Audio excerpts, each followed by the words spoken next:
Good evening and welcome to the FITT Show, financial information for today and tomorrow. I'm Bobby P. Kinzer, And I'm Thomas Doty. and we are the FITT Show, financial information for today and tomorrow, helping our friends out there and folks do better with managing their money. Welcome, everybody around the United States of America.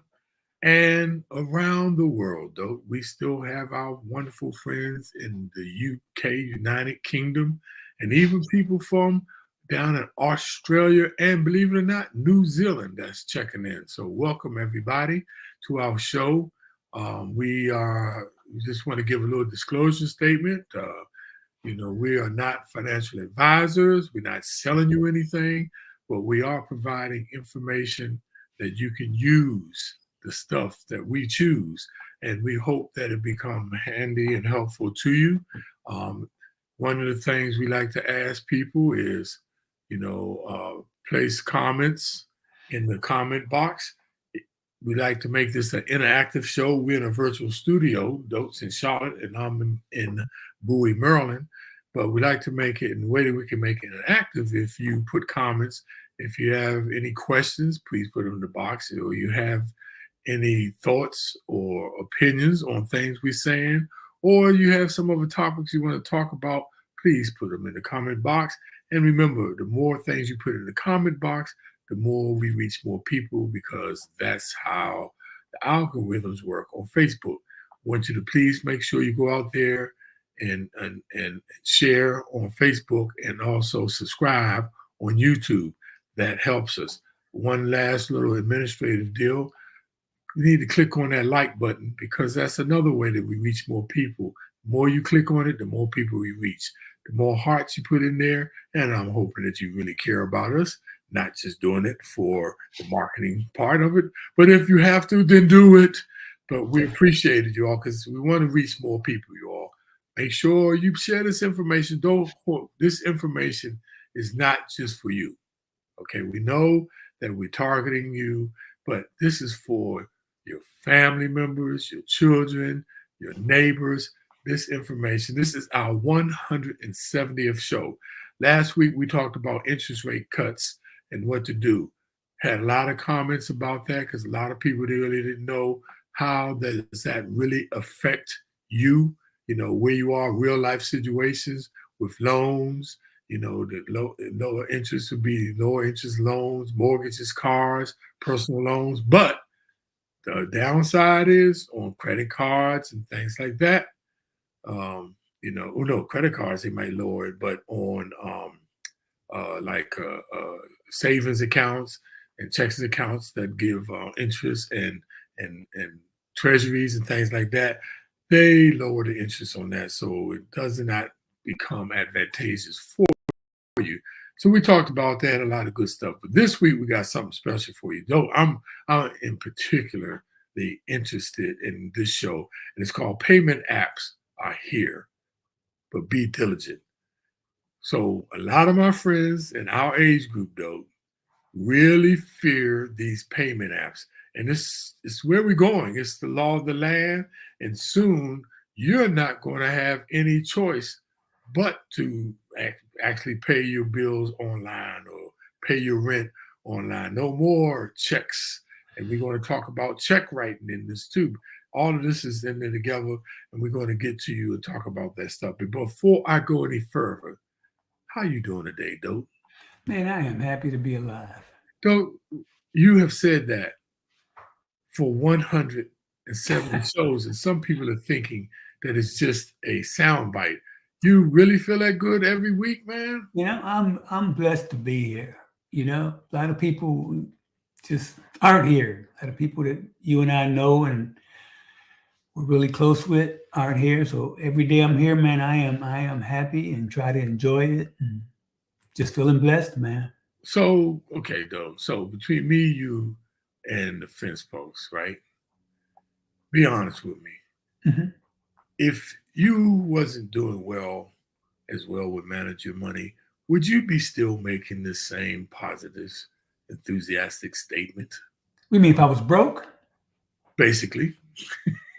Yeah, and honestly, it ain't the money. I mean, you get to a point age wise where you know it's not money that makes you happy. When you're younger, you don't realize it, and you learn that it's really not money that makes you happy. It's life. It's having friends. It's being able to talk to you and hear your corny jokes.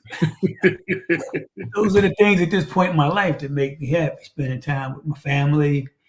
It ain't money. It's nice to have money. I'd rather have money than not have money. But I'm just happy, man. Well, I just wanted to do a gut check because I mean it's so miraculous with all that's going on. And by the way, Dope, we like to give prayers out there to those people out there in Florida and other parts of the country that are affected by the weather. It's passed, but I know it left a lot, but it didn't do I guess it's easy for me to say, but it didn't do it as bad as it could have been, as they say. And thank God for They're that. still digging out over in Western North Carolina, though, man. It's ugly there. Like we said last week, most of those people don't have insurance. FEMA's giving them some money, but it's just a bad situation. I just hope people contributing and donating and really getting helped out. So and don't be listening to that misinformation out there that they're putting out there, which is crazy. Telling people, if they take the $750 that FEMA is giving it just as a start, that they may lose their home. I have a friend that had a place in Florida, Dope. He got $30,000 from FEMA already. Yeah, FEMA's, and in spite of what you read in the newspaper and some of the false narratives, FEMA's doing what they can.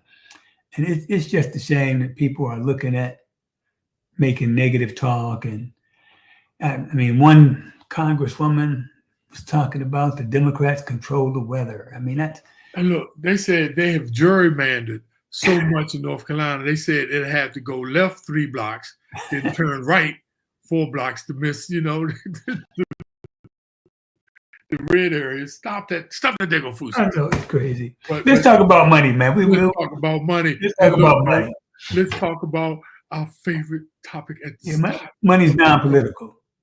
Yes, money. And look, Dope, all these people that say money is the root of all evil. No, the statement is the love of money is the root of all evil. Money is atypical. It's not good or bad. It's what you do with it that makes it what it is. So stop all that goddamn foolishness. But Dope, you got some good news this week. Well, it's kind of been a up and down week. Good news comes out, bad news comes out, and the market reacts. But it's really much ado about nothing. As you can see, the S&P really didn't change that. Well, it's up 1%, which is better than it going down. NASDAQ had a nice little jump because it took a little hit last week. And some of the stocks, Microsoft is basically flat or down $1. And that there's some, I'd say, some concern that it's grown too much. But I think Microsoft's still a winner. It's still rated by Fidelity as a buy stock. One of the analysts that followed it lowered their target rate. I think it was 515. He lowered it to 500, which is still, 18% from where it is now. So still a good quality company. Tesla's down a couple. They had their robo-taxi show today. And there's some concern there because they're putting out a lot of incentives. They got 0% interest rates on some of their vehicles. But there's a catch to it. In order to get to 0%, and you'd have to calculate how much that saves you based on how much you're going to borrow. But the catch that comes with that is that you have to buy their self-driving software, which is pretty expensive. I want to say it's something like $8,000. So you get 0% interest if you spend the money to get the self-driving. Now, what they're getting out of that is the more people have it, the more people know about it. You can pass the word, talk about how good it is. They're just trying to get it in the customer's hands. So it's an incentive, but it really isn't. So just be careful if you see that 0% interest. Make sure you know there's a catch to it. Apple's up a little bit. There have been some concern about the new iPhone not getting a lot of traction, but it actually is getting some traction, so it's okay. Pfizer's up $1. There's a firm that invested some money into them, so it's going well. And NVIDIA continues to roll. It had a good week. They're going to present earnings or announce earnings next month, and there's been a lot of positive talk from their employees about how things are going like gangbusters as far as their production lines and what they're selling. So I think they're expecting another good number. So it's up in its record high territory. Google's down. And as I told you before, the Justice Department is trying to say they are a monopoly. There's talk of trying to break it up. We got to see how that's going to shake out. I may sell a little bit of that just because I'm getting a little nervous too, because when the Justice Department gets involved, you're not really sure what's going to happen. So some big information comes out tomorrow. The wholesale inflation numbers come out and the market's going to react. Because some inflation numbers came out today and they were a little less positive than normal. And so we'll see how that comes out. Well, gold, the commodities that we talked about is another alternative to diversifying your portfolio. My gold, because I actually hold the gold, and you actually have a gold stock. Right. And I'm up 21% since April 15th. And I'm up to, and it's up $11 an ounce today. And silver is up too, though, believe it or not, to like $31. I got in at $16, but that was like about, man, has it been that many years now? Yeah, I think I got in at least 8 years ago. It took it a while, but in 7, 8 years, it's doubled almost. So, I mean, that's not a bad deal. And that stock I told you, what is it called? Super Micro Computer. SCMI? Yes.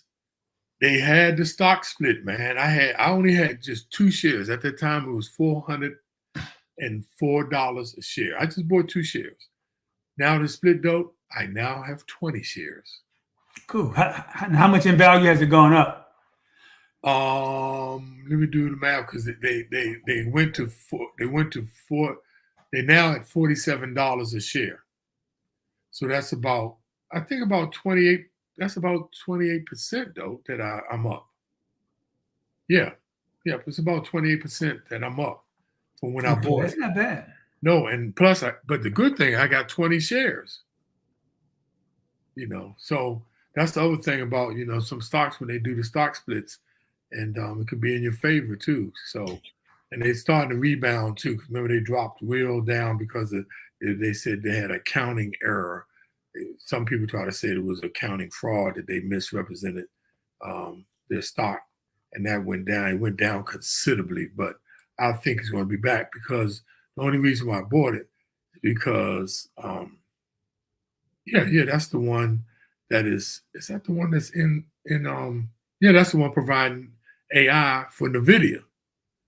Okay. That's what they're doing. But they are specializing in semiconductors and AI, and they're the ones contracted with NVIDIA. So if NVIDIA does good, guess what? They're going to do good. So just wanted to share that. So, though, let's talk about the cryptocurrency market. It hasn't been moving. It's only up about 1% on the total market cap of only $3 billion. That's very low considering the past few weeks. But the Bitcoin dropped $480 right, per Bitcoin.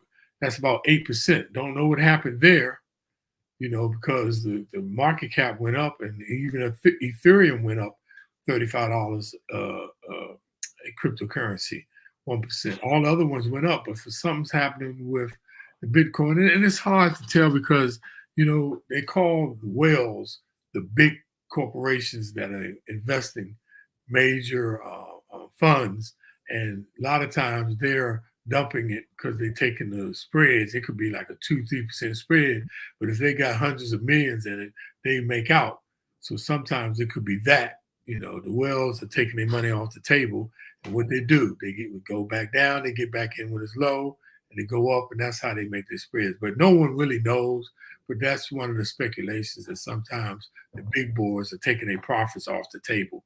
The little man, it doesn't make a difference if you take a little $50, $100, but those big guys can make a difference in the movement of Bitcoins.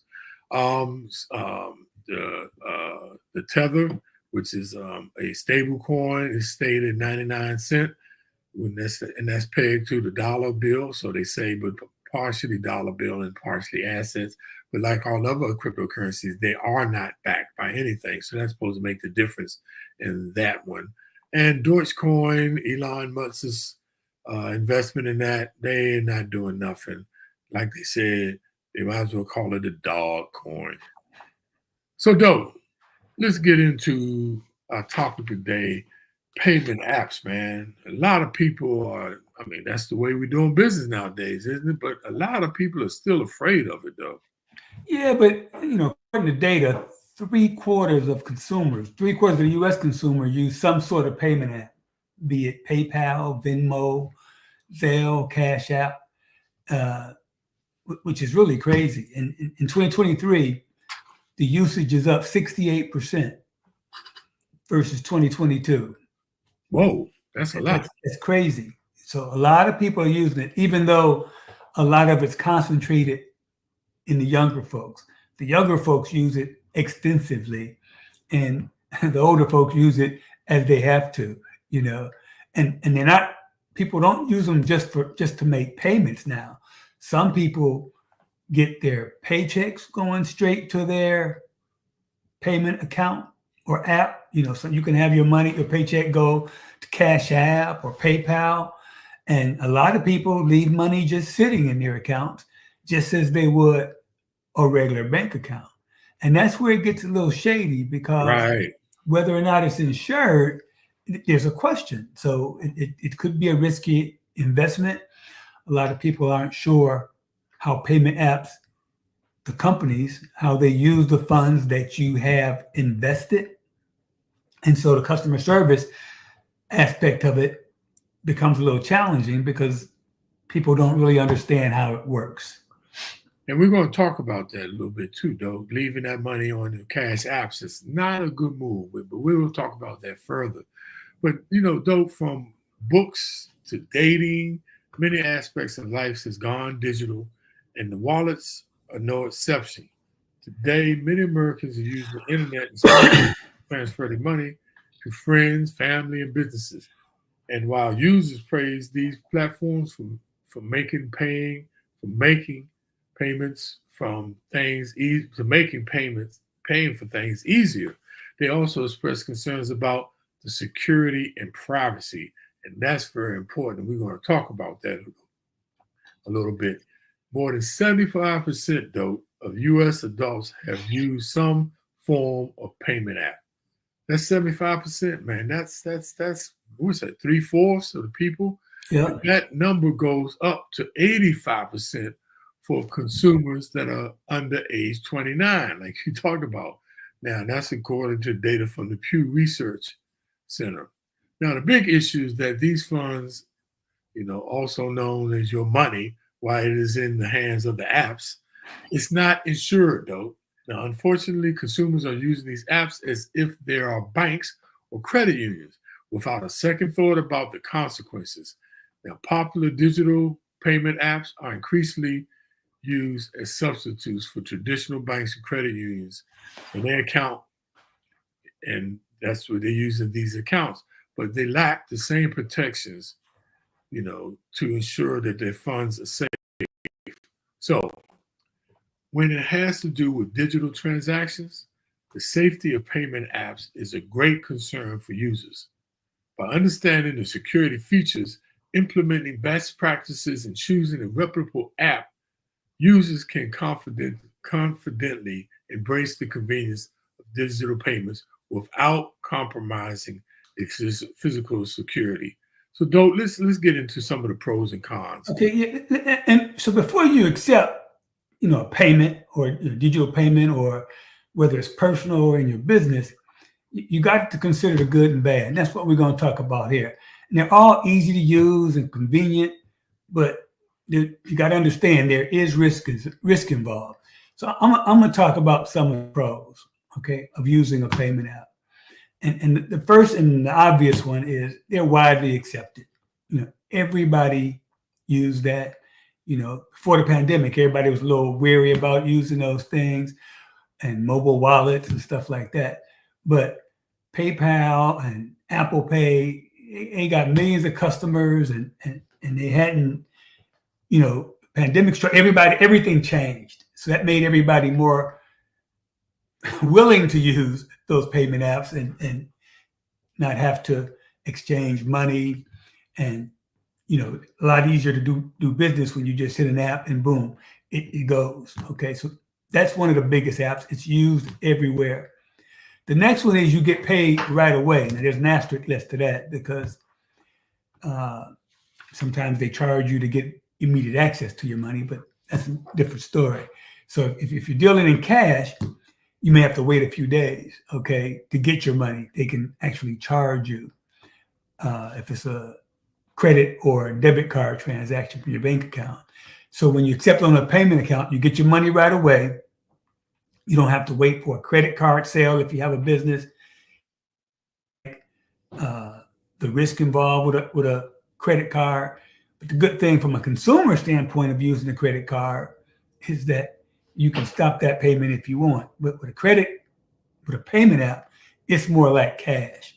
Okay. So if you're running a small business, you'd want people to use those payment apps because you have less of a hassle. Okay. The other thing they do, they speed up checkout if you have a business. Okay. E-commerce and everybody's buying stuff online. You get to the shopping cart. It's a lot easier to say, boom, I'm using a payment app to pay this. Transaction goes through. You already done. It's easier and simpler for the consumer at checkout. And most customers like that. And companies get positive feedback for having used payment apps. They just make life easier. So I like to talk about some of the cons of digital payments. Now, there's high potential for fraud. Online payment apps make it easier to purchase goods and services, but that convenience comes with a risk. Scammers often target consumers and especially businesses using these online apps. Now, one way is through dummy apps that appear online in app stores. You got to be aware of those. If downloaded, these apps collect a lot of personal information about the user and use it to commit fraud. So and it encourage your customers to use. As a business person, you should encourage your customers to use well-known apps that are available straight from legitimate vendors, and that's personal people too. Now, the next con is they can get pricey to accept. Now, online payment apps are linked to users' credit cards and debit cards, and when they use the app to pay you, you'll be charged a transaction fee sometimes for credit card, especially for credit card payments. The amount you pay depends on the credit card and the type of transaction. Now, card not present payments, which is the category online payments fall under, typically cost more for the merchant. Basically, the riskier the payment, the higher the rate you pay. It tends to be the most expensive way to go. Now, business owners really need to know what they need, the payment app for. Now, if it's to get paid faster or to lower your number of invoices that you have to deal with all of that paperwork, you should consider it as an alternative. If you do accept online payments, the transaction fee is usually below 3%. Because you remember credit cards are usually charge you 3 to 4%. Now, the other con is manage. Like online payments make it more convenient for business customers, but they could be much less convenient on the business owner's end. getting all of these transactions from disparate payment apps, from different areas of payment apps into one accounting system can be cumbersome and time consuming if you have it as a business and you have all these different apps and you're trying to record them. Now, when you start to set payments electronically, you don't have them tied to a particular invoice or a particular receipt. And that way the accounting becomes way more cumbersome for business. But there's a bunch of apps out there, they call them cloud-based business accounting software, that will automatically gather these payments for you if you have a business and you're using these payment apps.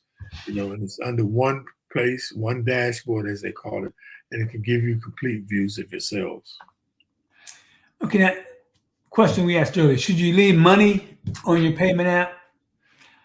And not a lot of people do that. According to Consumer Reports, only 6% of people left money on their accounts, which is kind of good. So if you have a checking or savings account with a traditional bank and that bank goes under, you're insured by the FDIC for up to $250,000 per account.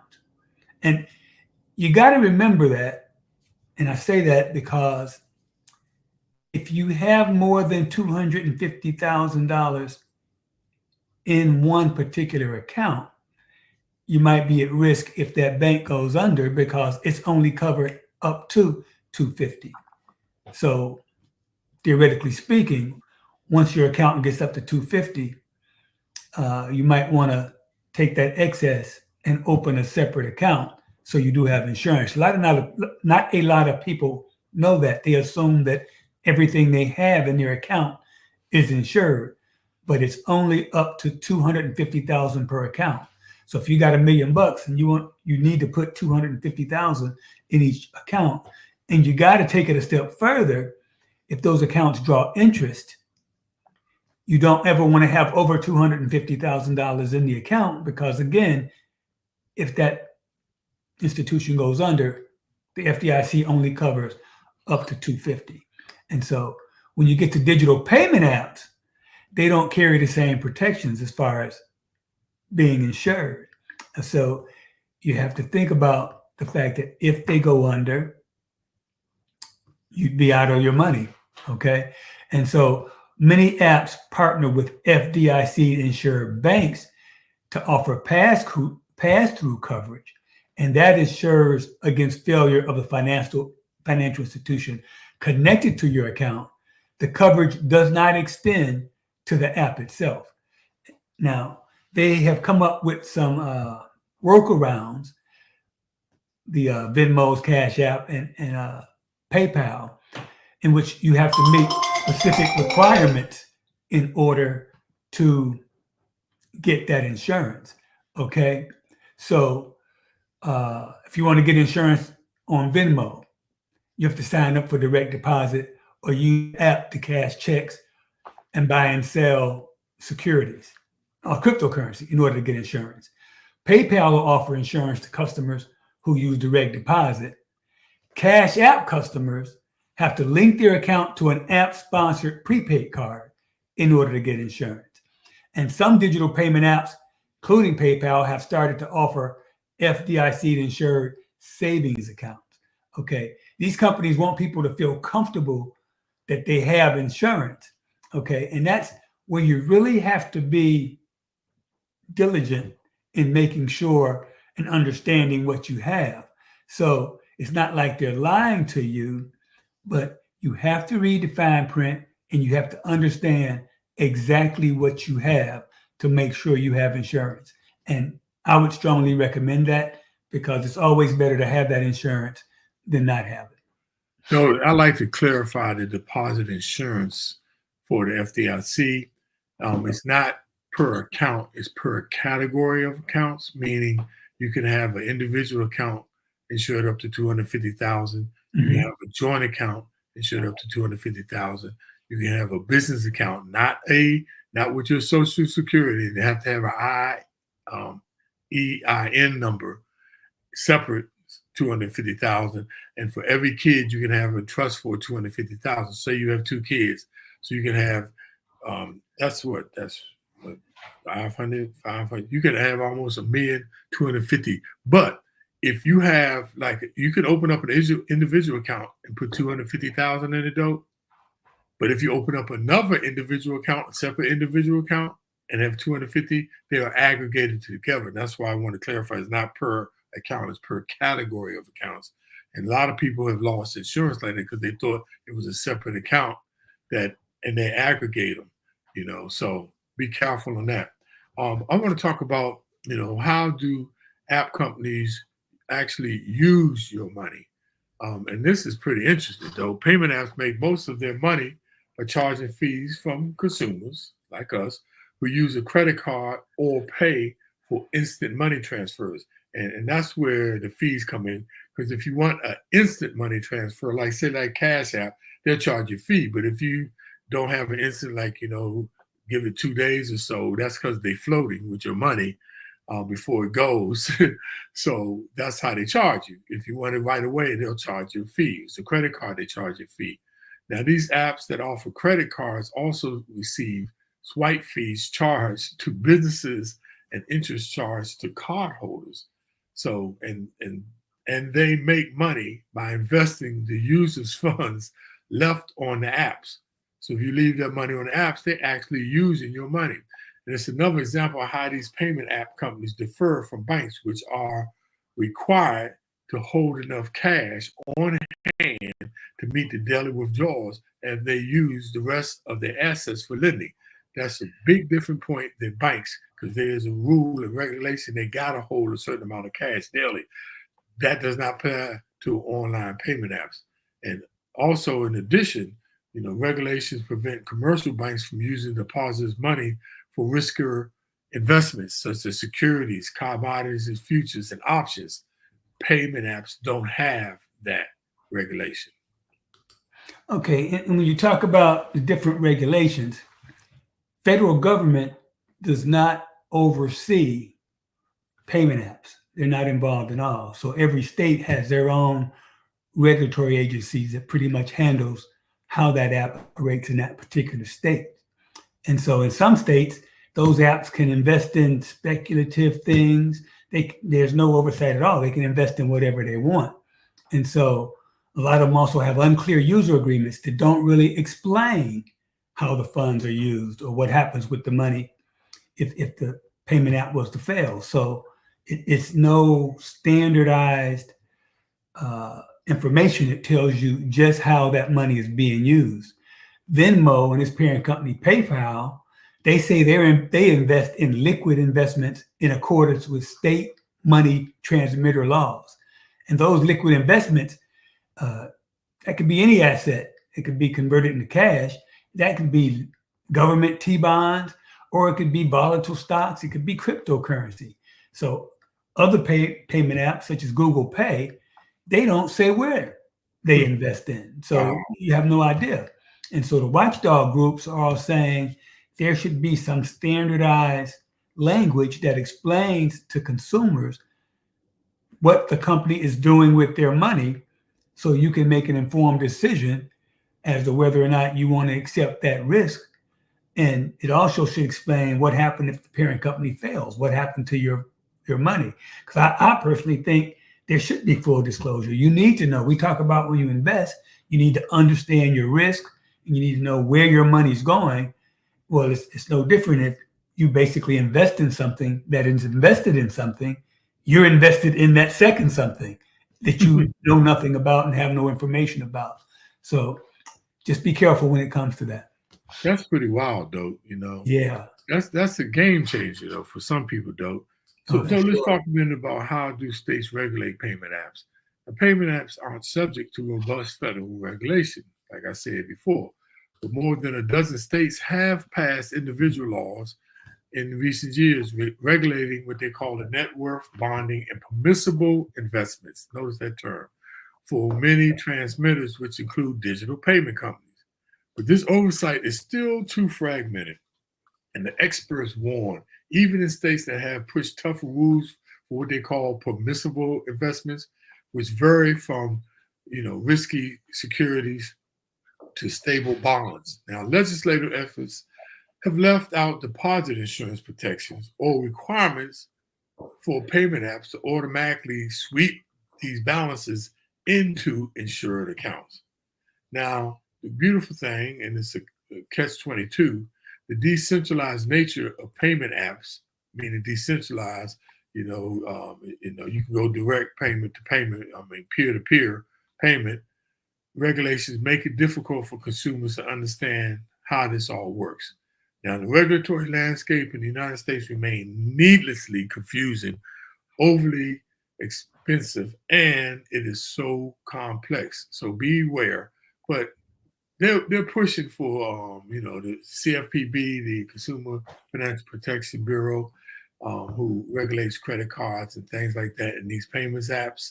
They're making a proposed. They made a proposed rule in 2023 that required non-bank financial companies handling more than $5 million transactions a year, including many digital payment apps, to follow the same rules as traditional banks and credit unions, which gives some kind of assurance there. But it's just a ruling. It hasn't passed. It's up for what they call in an open period for people to look over and discuss it.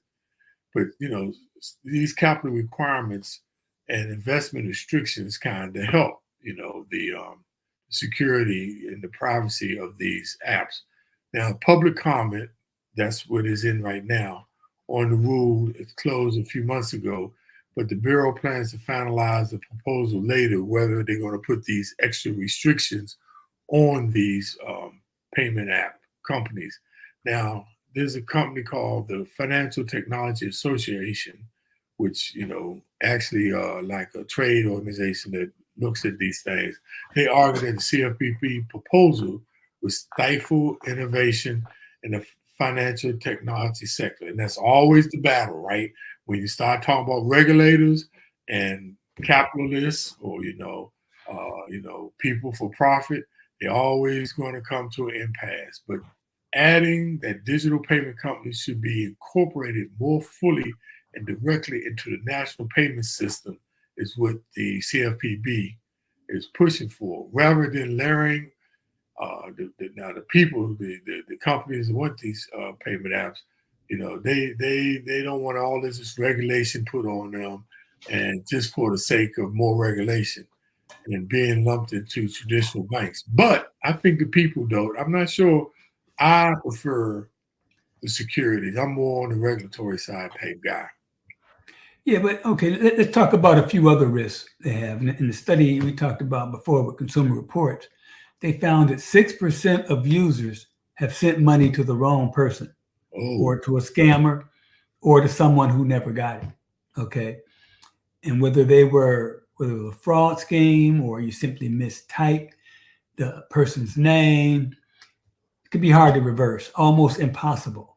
So there's less risk if they have a good relationship with their bank, since traditional financial institutions are required to protect consumers. So for apps, it's on the consumer to make sure they're not sending money to the wrong person. So if you do, be very careful. And so payment problems can also lead to customer service nightmares. 77% of people who reached out to a payment app to resolve an issue have faced at least one problem during the process. And 1 in 5 reported not being able to resolve their most recent issue. And that's a sad state of affairs. Well, although we know payment apps are becoming way more popular, like the statistics you gave, and they're the new way to do business. However, I want to take this sidebar. Writing checks are becoming a thing of the past. And writing checks are becoming even more riskier. Writing checks, physical checks, is clunky and has become inconvenient at best and can be dangerous at worst case scenarios. Now, what used to be an easy way to pay bills and send birthday gifts, you know who you are out there, who I'm talking to, is now a potential gold mine for scammers and thieves just to steal your information. Now, despite the steep decline in check uses, thousands of check fraud cases are reported annually. But there are several ways to protect yourself and your bank account from financial fraud. And the best way is, don't check this out. The best way is to stop writing checks. Yeah, that's that's a tough one. The number one, and that's one of the most significant exposures, is sending checks through the mail, which is what most people do. And so, even though there's a key required to open that blue mailbox, they aren't as secure as you seen. In Cleveland, they had post office personnel involved with. They were actually selling the mailbox keys to crooks to go in and go through the mail and find the checks. And what they do when they get inside and get the checks, they can wash them, which is basically change the name and the amount and then cash the check. And so that's happening a whole lot. They use a nail polish remover and they'll leave the original signer's name intact, but they just change where it's going and they change the amount. And so it can almost be impossible to track down that stolen money once you figure out that it's gone. Yeah, so due to the increase in check frauds, though, banks have constructed countermeasures to deter criminal activity. But that's, these things they put in place, you know how crooks are. They come up with ways to stop them. They come up with another way to be crooks. Now, these measures can create massive headaches for people conducting legitimate transactions. Let me give you an example, though. Say your spouse may sign a blank check and hand it to you to fill in the monetary value later. Now, unfortunately, two different types of handwriting on a single check can be seen as an attempt to wash a check. So certain banks will flag the checks as fraudulent if they contain multiple forms of handwriting, creating many problems, such as invalidating the check, freezing the bank account, or even terminating the customer's account. So there's the checks, though, I don't know. They're becoming more and more obsolete, but people still use them. So what can you do? And the simplest solution, as we said, is stop writing checks. The thing that makes it so susceptible to theft is that for most banks, the account number and routing number is on the front of the check, which is how people can access your account. A couple of banks have stopped doing that, but not enough so far. And so there's plenty of other options to pay bills other than writing checks. And as I said, even if you take the check inside and deposit it in the post office, there are a few postal workers who are not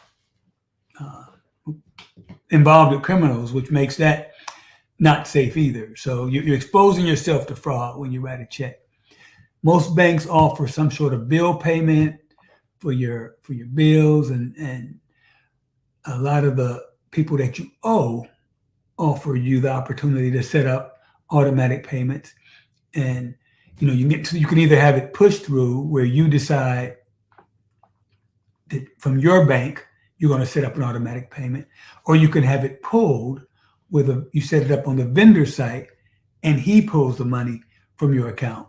And all things being equal, I would recommend you set it up to push it through as opposed to giving somebody access to your account. So that's just my recommendation.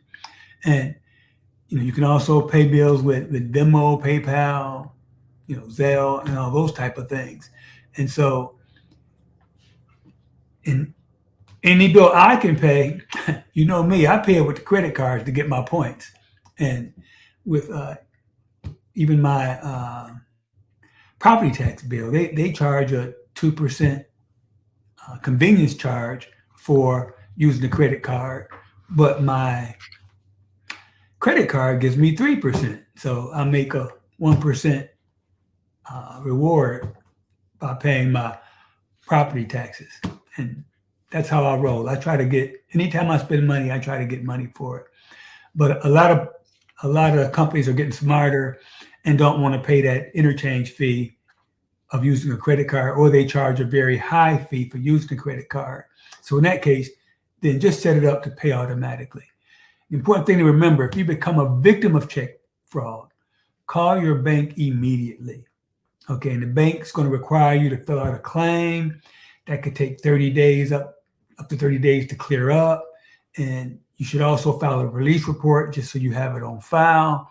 And that's one of those situations where it comes to having a good relationship with a bank, because typically, if you are a good customer, they'll probably be more likely to help you out. And if they don't, just continue to push and get it up the ladder, and you may find resolution down the way. Just don't give up too easy. So back to the payment platforms, right?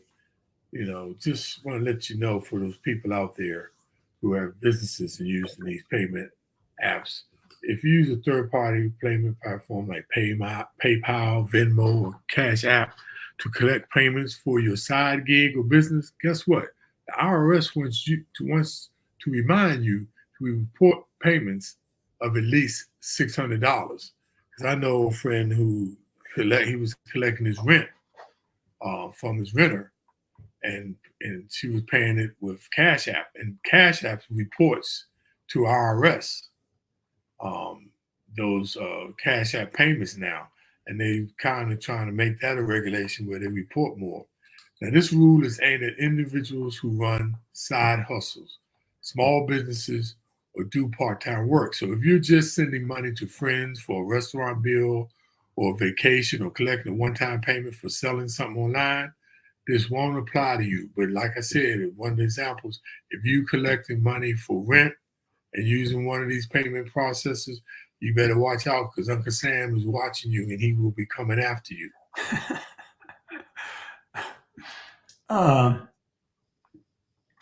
If you are going to send money through a mobile app, don't send a payment to claim a prize or collect a sweepstake, because it's probably a scam. Okay? Don't ever give your information to anybody that contacts you. If they say they're from Venmo or PayPal, or don't give your credentials to anyone. Try to use multi-factor authentication or a PIN. And a lot of companies now have something called second app authentication, in which case you use a security app that they set you up with, and you have to get the PIN number from that app. And so before you submit any payment, double check the recipient's information to make sure you got it right. You don't want to send money to the wrong person and try to fight the hassle of trying to get it back. And so if you get a unexpected request for money from someone that you do recognize, call them up and make sure that it's really them, because they might have got hacked, and it may be somebody just coming after your account. So be diligent. Hey, Doe, we got a question from my brother Carl, who said, what about companies like LifeLock, etc.? Do they actually help to protect your money? Yeah, I actually have 3 different monitoring services, and all 3 are supplied by companies who had breaches and offered the free service. And I find it very helpful, because they alert you to things that you might need to know about. If somebody applies for credit, if you apply for a new credit card, they alert you, hey, somebody just applied for a credit card. Was it you? Now, if you followed our advice that we gave, it was last week or the week before, or your credit file should be locked anyway. So that's not really an issue. But they also let you know if your information has been compromised on the dark web. And once that happens, you just have to be more diligent in keeping your eyes on things, because that means people have access to your personal information. So I recommend them. I don't recommend one over any other. I have Experience. I have Knowles, a company called Knoll, and I can't think of the third company and they keep track of things like your account balances, what's changed, what's different. And so it's just another another little security piece to have. Right. And so dope about LifeLock, right? So I'm like you because Experian got breached, they gave like a 3 year or so. I think they even extended because of COVID, and monitoring uh, uh, uh, um, device for you. They monitor it. But this is the thing about LifeLock. I'm not against it. I'm not for LifeLock. I'm not pushing it. But LifeLock, though, when he first came out, the LifeLock guy, remember, he put his social security on the truck, and the truck was riding around with his social security number. He was saying, "This is what I want to show you how safe LifeLock is." They stole his information twice, though. So I wasn't too favorable to LifeLock, and they got better supposedly.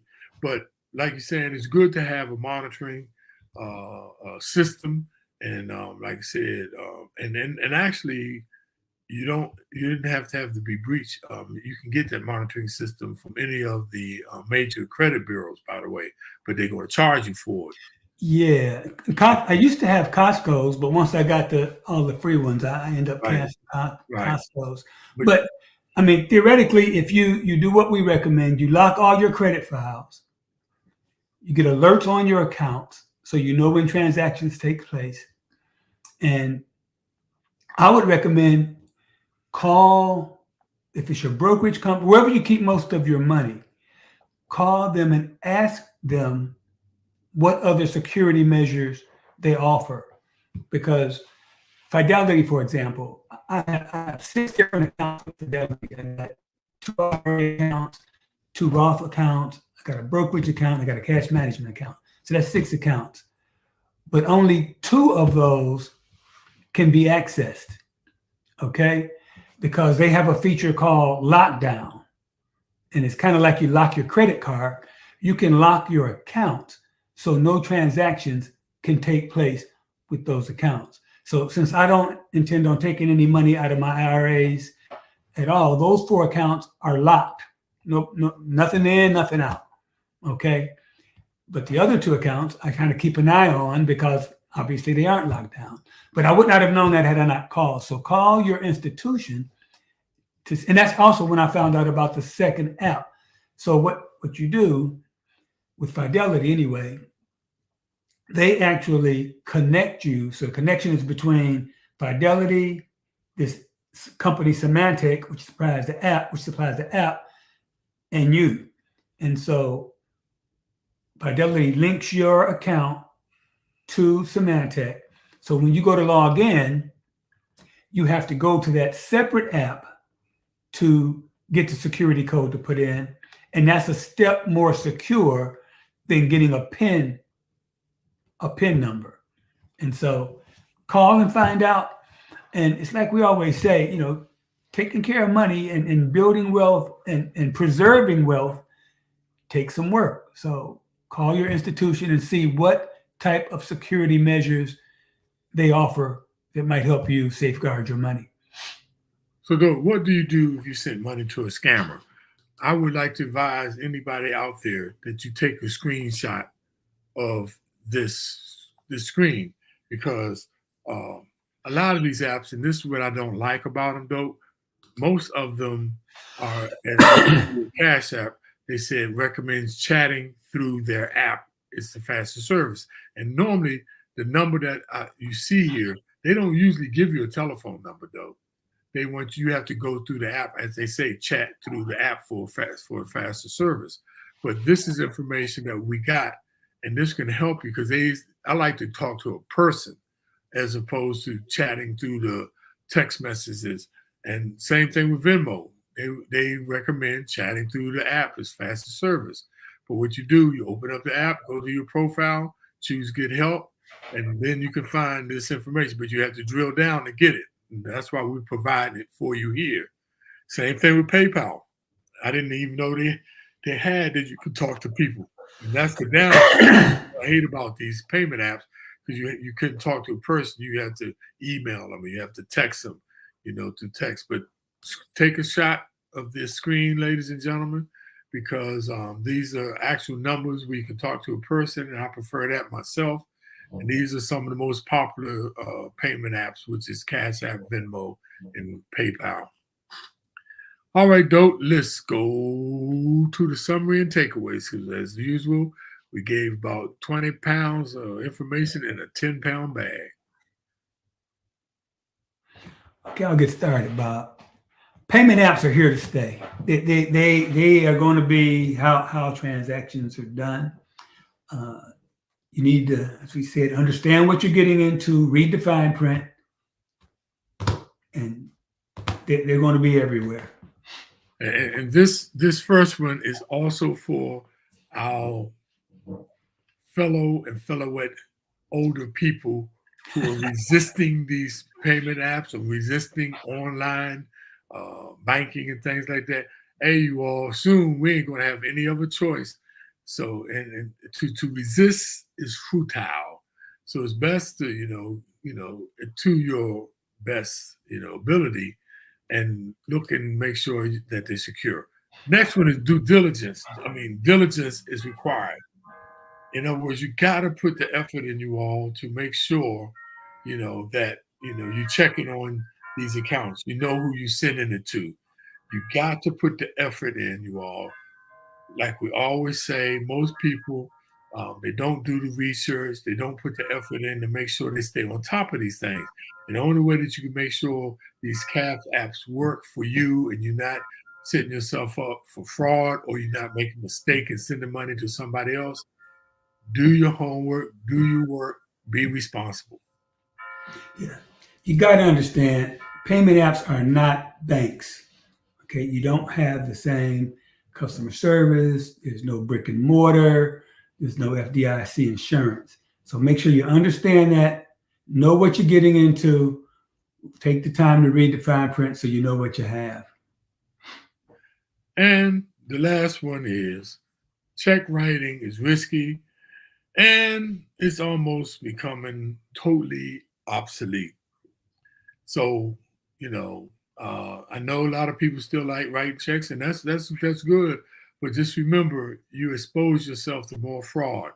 A lot of people don't know this though, but banks, those checks that you get, banks do not print or create checks. Those are third-party companies. So your information is going through a third-party company somewhere out there that you don't even know.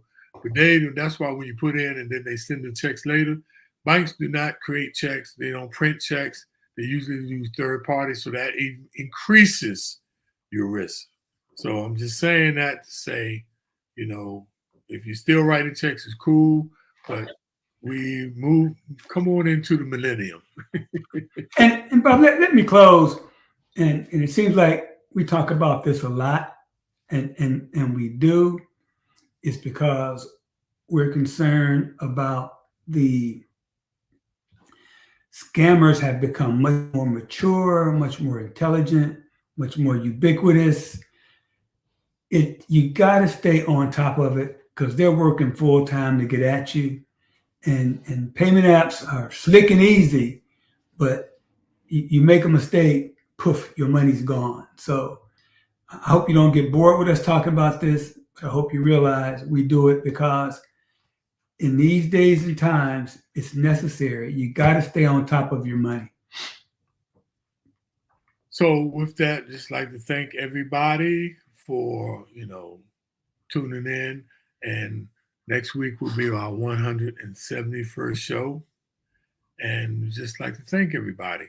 So Dope, with that, I like to close with the quote of the day. And the quote of the day is, believe it or not, this is a good one. Get rid of nonsense so that you can use common sense so your life can make sense. I like that. If you'd like me to say that again for some. Yeah, say it again. That's cool. Get rid of the nonsense so you can use your common sense so your life can make sense.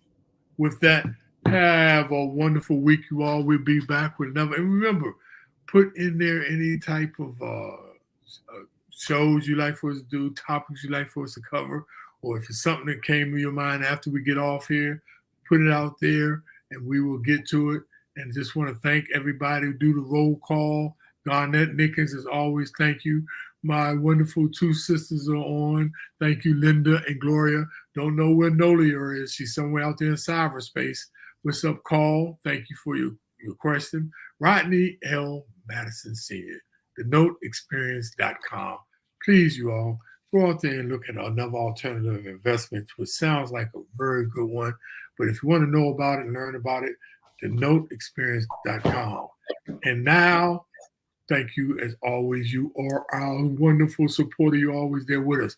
So look, y'all, we see you next week. Same back channel, same back place. Have a wonderful, wonderful rest of your evening. Peace. Peace.